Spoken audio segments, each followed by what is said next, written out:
Binge. Rampage.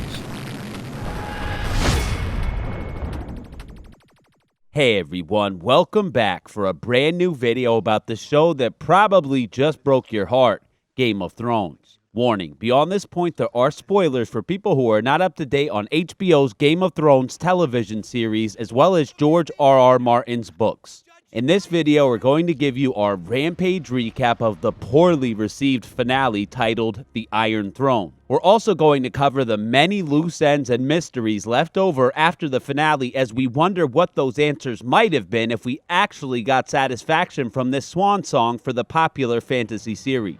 First, let's recap this tragic finale that felt like D&D was giving the record-breaking number of viewers all the collective middle finger. The episode opens with Tyrion's perspective going through the carnage and destruction caused by Daenerys' killing spree. We have to give Peter Dinklage credit here for being able to keep a straight face up throughout most of this ridiculous episode. Fuck me, guys. Tyrion is shocked by all the senseless death and needs to be alone after seeing a burned-up little girl in the streets.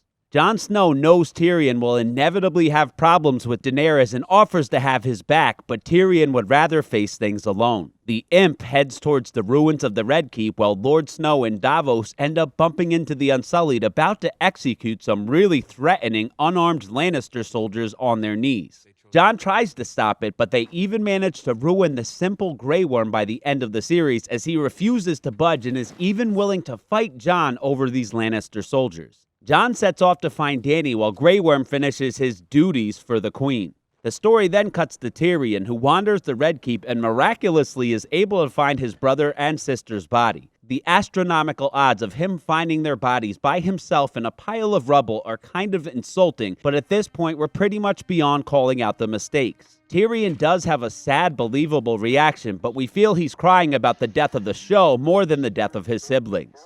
After that, the action cuts back to Jon Snow, who's making his way through the Dothraki and Unsullied armies to get to Daenerys while Arya watches from the shadows. Apparently, Grey Worm has fast travel enabled here as he managed to execute all of those Lannister soldiers and get to Daenerys before Jon without even breaking a sweat. Here at least we get one of the cooler shots of the entire series as it looks like Daenerys has dragon wings. The newly crowned Mad Queen comes and gives her better world fascist-sounding speech and does give a throwback to Khal Drogo, but honestly we could have used that screen time to answer some questions we actually cared about. But again, let's just be happy the suffering is over. After her big propaganda speech, Tyrion boldly approaches Daenerys, who has just given Grey Worm a big promotion for all of his loyalty. The Queen of the Seven Kingdoms calls out Tyrion for letting Jaime loose, while Tyrion calls out Dany for her senseless murdering and throws his pin of the hand down the stairs in disgust. The Unsullied take custody of Tyrion, who's been detained more than any other main character in the series at this point. Daenerys throws an Arctic cold shoulder at Jon and walks away. What the hell happened to the show and characters we love? Arya sneaks up on Jon for a second time this season and tries to convince him that Dany needs to go. Following that scene, the story cuts to Jon as he enters Tyrion's cell. Tyrion reminds us of the good old days as he asks Jon an important question. Did you bring any wine? Tyrion and Jon have a really heavy conversation before Tyrion tries to convince Jon to off Dany. Jon says he can't justify Daenerys' actions about 30 seconds before he argues with Tyrion why she did it. This writing is really all over the place. Jon walks away giving one of his signature Season 8 lines. She is the queen. Apparently, Tyrion managed to convince Jon in about 3 minutes, as next he goes to see Daenerys in the throne room, and for some weird reason, there's zero Unsullieds in sight to protect her. Daenerys realizes the vision she had all the way back in the House of the Undying of being in the Iron Throne room while it's snowing, but Jon interrupts before she actually gets to sit on the throne. Jon yells at the Queen and makes one last-ditch effort to convince his aunt to stop with the whole genocide thing, but her solution to every problem still seems to be to throw dragon fire at it. Jon realizes what he has to do, says his "my queen" line one more time before he uses a dagger to end Daenerys' reign. Since when has Jon ever used a dagger? Drogon rolls up and he's big mad. It's kind of sad to watch him try to wake Daenerys up, and we realize Drogon is actually pretty smart because he destroys what was really the cause of her death, aside from bad writing, of course. Drogon melts the Iron Throne in a very symbolic-seeming gesture that comes across as forced and lacks any real feeling. The only thing we want to point out here is that Drogon did take her somewhere. Could he take Daenerys to this Red Priestess for her to get the Lord of Light medical plan like Beric and Jon had? What do you think? Could Dany ever be resurrected and somehow vindicated for her war crimes? After Drogon leaves with Daenerys' body, the story cuts away for weeks, and we don't get to see Grey Worm, the Unsullied, or the Dothraki reactions to her death. We're basically robbed of any chance to see any emotional reaction to Dany's demise. Tyrion is brought outside to a trial, and apparently Jon was supposed to be there. Grey Worm and the Unsullied say the city is theirs, but apparently the Northmen are ready for another war if Jon is killed. Yara is pissed about the Khaleesi's assassination, but Arya puts her in check real quick. Say another word about killing my brother and I'll cut your throat. Friends, please. After Grey Worm tells Tyrion he can't talk, this makeshift council gives him the floor and he basically decides the end to the series. So organic, isn't it, guys?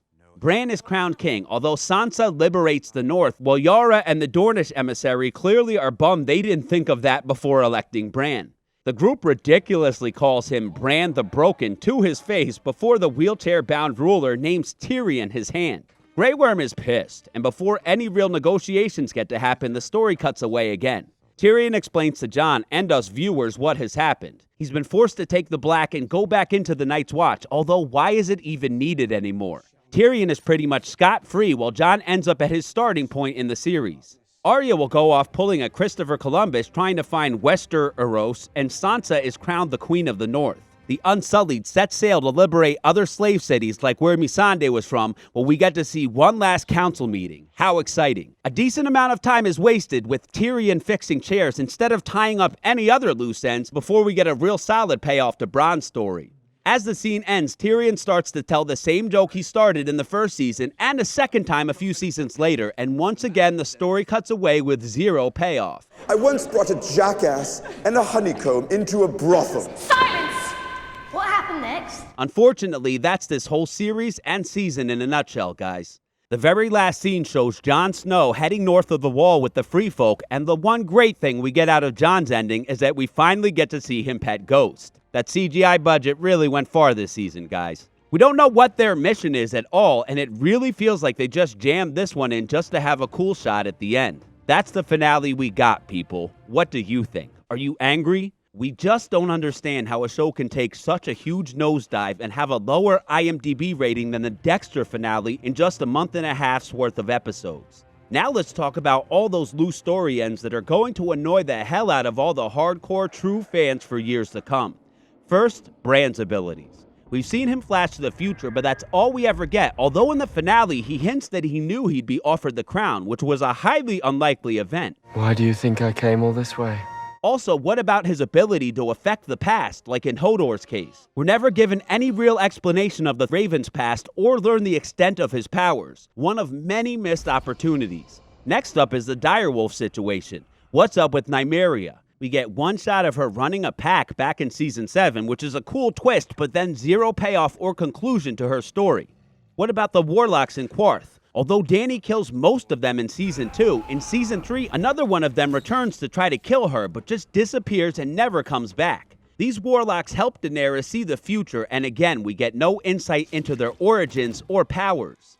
Another big loose end is the Azor Ahai Lord of Light prophecy. The Lord of Light's champion is teased heavily as the prince that was promised, and then just all of a sudden, everyone drops it. Apparently, the prince that was promised decided not to keep that promise. Next up, the Dothraki people. They came all the way across the sea for Daenerys, and they were just cool when she got killed? Were they given a castle? Sadly, we'll never know.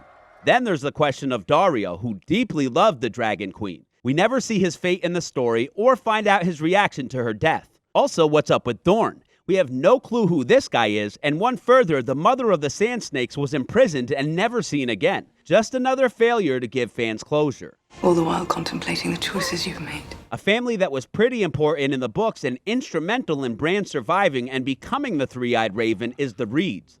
We never see Howland, who saved Ned's life years ago, although he's presumed alive. Mira gets an unsatisfying goodbye, never to be seen again. Epic fail, guys. What about the Night King? We got a 30-second explanation into his motivations, and that's it. We never see his home base again and barely get any origin story aside from the original guy getting stabbed. This could have been so much cooler. There were so many more rewarding ways to tell this story and its conclusion than Arya turning him into a bag of ice. Another big mystery connected to the Night King is Craster and his incest babies that somehow become White Walkers. How did he make that deal? Were his kids special? Was his bloodline special?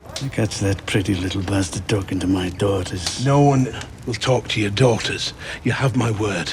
Sam is the only known surviving son, and we never find anything out about him either. Also, how is Sam a maester when he's got a wife and kid? Isn't he still on the Night's Watch? Isn't Jon Snow? How is Jon just rolling north of the Wall like he's one of the free folk? There are undoubtedly more loose ends, but those are the ones we believe are the worst. What do you think? Did we miss any important plot holes? How could these have been fixed? There's actually a petition to redo Season 8 with over 1 million signatures, and although we don't think that can ever happen, we applaud the dedication to calling out a horrible series of decisions made for greed and personal gain with our favorite series. What do you think? Will we ever get a sequel and answers to all these questions? One thing's for sure, if we get a sequel and D&D are in charge of it, we riot. Thanks so much for watching our videos, everyone. It's been a traumatic experience watching one of our favorite shows destroyed, but we're glad to have gone through the long night with all of you. Please let us know your thoughts in the comment section below. Follow us on Instagram and Twitter at Binge Rampage. Turn on the notifications button for our channel so you can see our next video as soon as it comes out. And don't forget to subscribe. Piss on that. Send a raven. I want you to stay. I'm the king. I get what I want.